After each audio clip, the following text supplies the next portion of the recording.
Ever had one of those nights that starts out like any other but ends up being the best night of your life? Are you sitting comfortably? Then we'll begin.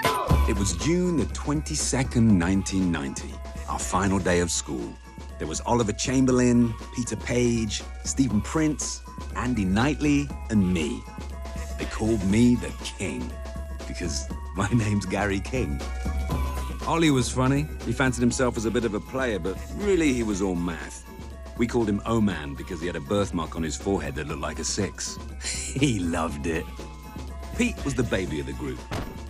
He wasn't the kind of kid we'd usually hang out with, but he was good for a laugh, and he was absolutely minted. Steve was a pretty cool guy. We jammed together, chased the girls. I think he saw us as rivals. Sweet, really. And Andy. Andy was my wingman, the one guy I could rely on to back me up. He loved me, and I'm not being funny, but I loved him too. There was nothing we were going to miss about school. Maybe Mr. Shepherd. He was definitely one of the good guys. He used to ask me what I wanted to do with my life. I told him I just wanted to have a good time. He thought that was funny. It wasn't meant to be.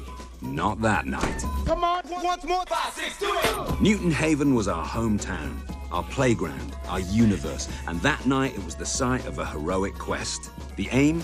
To conquer the Golden Mile.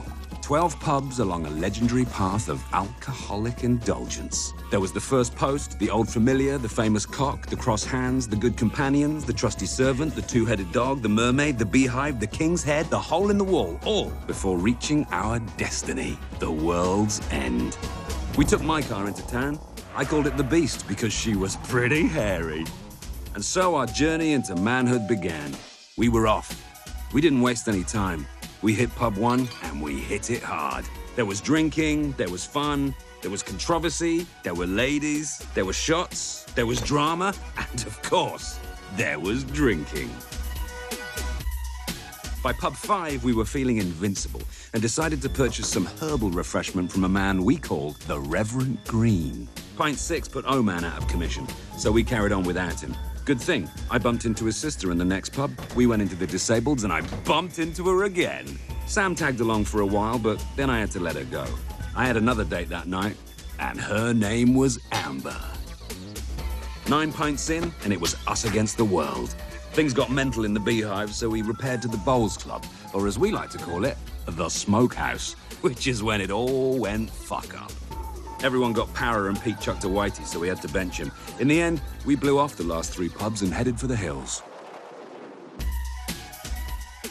I remember sitting up there, blood on my knuckles, beer down my shirt, sick on my shoes, seeing the orange glow of a new dawn break and knowing in my heart life would never feel this good again.